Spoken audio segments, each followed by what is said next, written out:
All right, Rob, we were just talking about Victor Wembanyama, who is the 7'5" player from France. What is he, Rob G? 18 or 19 years old? 19 years old, 7'5". Looks like something we've never seen before. He's obviously would be probably the tallest player in the league at this point, but has the handles of a guard, can shoot the three with accuracy, can block shots, obviously, rebound. Like he is the whole package. We'll see what he becomes in the NBA, but he's the best prospect since LeBron James. And you can argue about who was a better prospect, LeBron or this kid. But anyway, Chris, real quick, did you speaking of LeBron James, just real quick, did you see Ray Allen picked his greatest team and had LeBron as the sixth man coming off the bench? Did you see that? I did not. What was his team? I just saw the headline, which was LeBron is the sixth man. Oh, they don't have Rob G. See if you can find the team. You can find that. I was interested in that. Good. Yeah, maybe we do that tomorrow. But I would still like to hear the team. That's interesting. Yeah, I mean, look, we got him second, but that's a heck. I'd be interested in see. Right. I mean, you always said he saved LeBron's bacon. Right. And he did. I mean, he did. It doesn't take away from LeBron's greatness, but he did. But if he doesn't make that shot, LeBron's definitely looked at differently, Chris. I'm not now saying maybe that he they be great. come back and win. I'm just saying the next year, which I think would be very possible. Because San Antonio, I covered those games. Like I was doing sideline reporting for some of those games that year, and the Spurs, Rob, were so motivated in 2014 because they felt like they basically gave away a championship in 2013. And so they aren't as motivated, in 2014, maybe Miami wins. But look, maybe they don't. And maybe if he had only gotten 1 out of 4, I'll say this, Rob. If LeBron had only won 1 championship in those 4 years in Miami, it's not even a GOAT conversation. No, that's what I'm saying. That it ain't is even huge. a conversation. Right. Not even a conversation. Not with that loaded team, Chris, and especially losing to the Mavericks that first year. Right. I mean, that is a big part of, like, a big knock against LeBron being the GOAT is what happened against Dallas. Mm-hmm. Because we never saw Jordan have a moment like that. We've seen other greats, Magic, Bird. We've seen, melt that was down, a meltdown. But we saw him where he meltdown. had some, a couple bad games in his first finals appearance. And, but we never saw Jordan, the guy that LeBron's competing with for the GOAT, have any games like that or series like that. But anyway, my point was, Rob, Wembanyama, the best. Wembanyama. I got Victor Wembanyama, yes. Wembanyama. The best prospect since LeBron James. And the best 3 players in the world, at least let's go by the MVP, right? Finalists for the last 3 years, I believe. Nikola Jokic, who is putting on an absolute clinic right now. Giannis Antetokounmpo, but Jokic from Serbia, Giannis from Greece by way of Africa, and Joel Embiid from Cameroon. And you can argue about if he's the 4th best player in the world, but certainly one of the best is Luka Doncic from Slovenia. And we got some great young American players, Rob. Ja Morant, obviously, he's got his issues, but Jason Tatum's only 25, Donovan Mitchell. So it's not like we don't have any great American players. But, Rob, the international players, the best players in the world, if you're talking about, they're international right now. And what I'm asking you is, what do we need to do, if anything, as Americans, to start getting players the caliber of these 3 behemoths that right now are the best 3 players in the world every single year, it seems, for the MVP? When's the last time an American won the MVP? It's been what? Yeah, 5 years ago. Jokic, Giannis. Who won it before Giannis? That would have been Rob G. Look that up. But Yeah, it's been a while. I don't know who would that have been. Was that Harden or? Yeah, it might have been Harden, Chris. Yeah. It might have been Harden. But you get my point, Rob. What do you think? But here's what. Harden in 2018, Rob. That's what I thought. It was Harden. Because a lot of the best Americans are older, right? LeBron, AD, Harden, Steph. You know what I mean? Like they're older. But this is not really. I don't know. This isn't a surprise to me from this standpoint.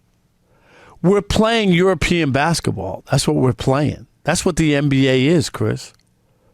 Like this is the three, game. The emphasis on three. Yeah, this is the game. But you know why that is? It's not like there's a reason that is, Rob.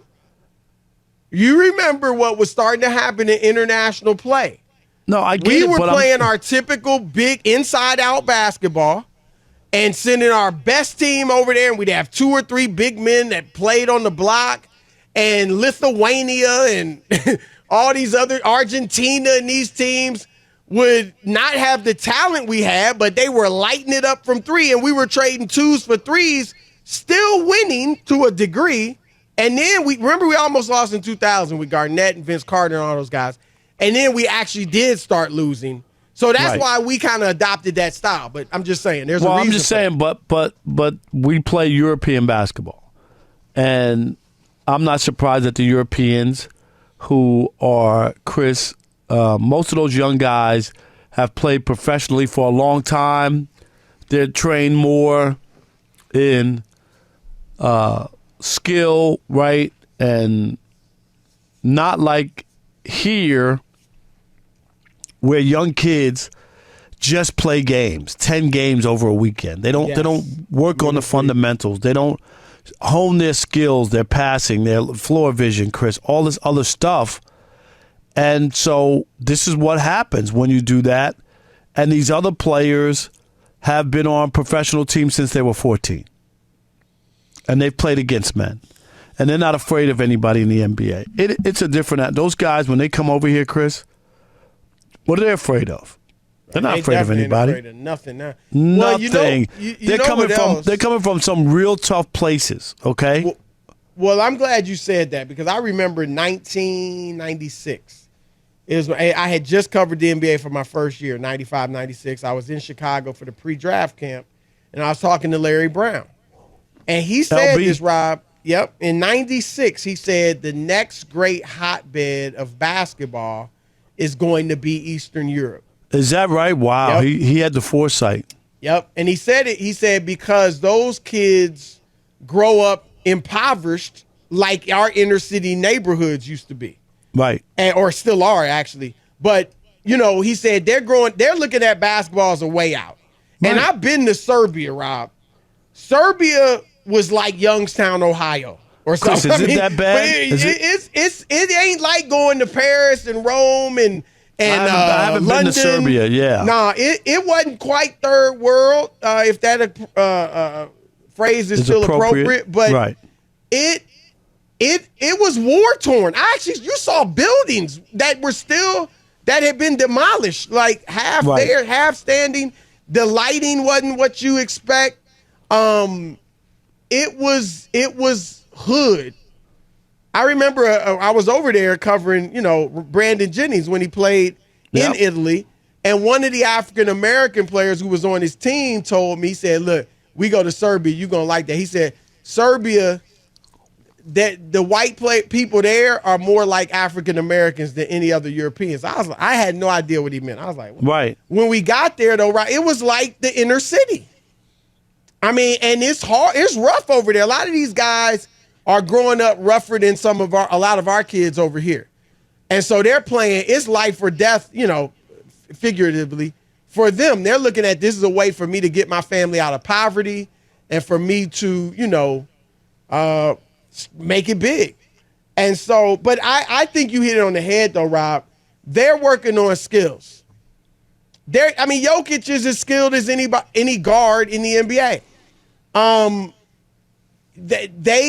That is what. Look at Wembanyama, and one thing we have to do is we have to start training our kids regardless of height. And this is probably starting to happen already, but regardless of how tall you are, you all do the same drills. Right. right? You got to know how to dribble. You got to know how to pass. Yep. You got to know how to do all this stuff. If you're 11 and you're 6'2" already, so what?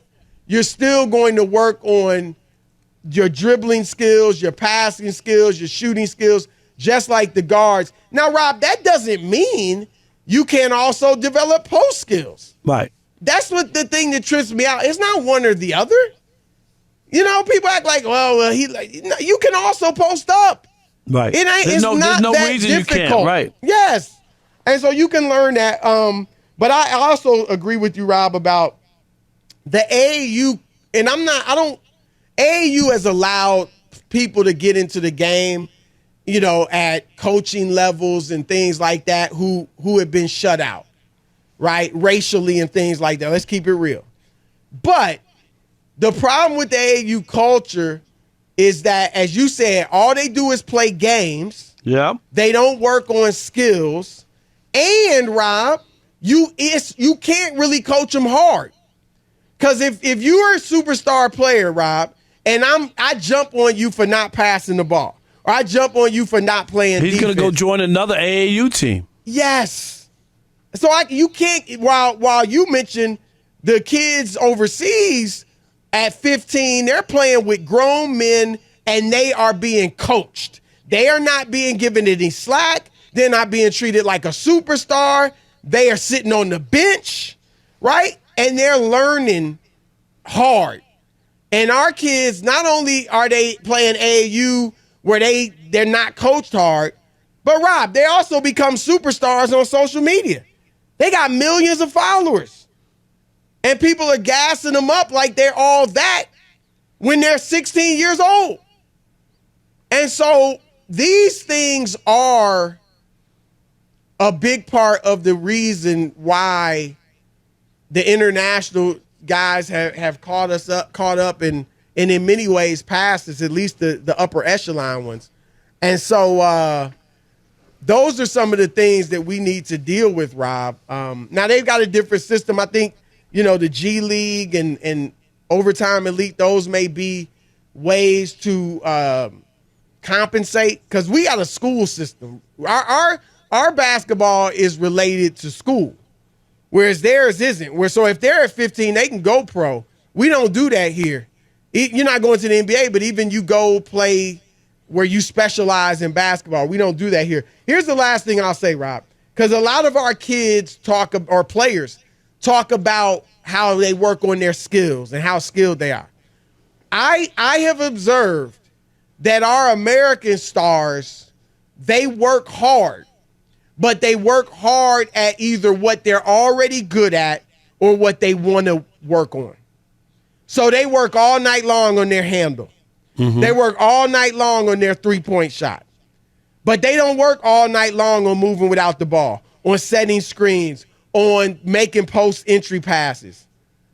They don't work all night long on fundamental basketball with 4 other players. They work all night long on individual skill set. They don't work all night long on post moves. You know what I'm saying? And that's the thing. Like we used to hear Magic and Bird talk about Jordan. I want to bring something new each season. So each offseason, I'm working on something I'm bad at. They don't do that as much today. They just work on what they're already great at and make that better. So I think those are some of the factors, Rob. No, I got it. And something has to be done, Chris, because the tide has turned. There's no denying it. There's just no denying it. And it'll be interesting going forward. You know, who else? Does Jokic come back and win again? Does Giannis win next year, Chris? And then, you know, hold the spot until Victor's ready, right? I mean, I'll say this, Rob, right now, because, you know, a lot of it is narratives, right? Jokic is already building a little bit of a lead for next year already. Even though it'll be all about regular season. Right. You know what I mean? Like, he won't be overlooked next year. Right. He won't. So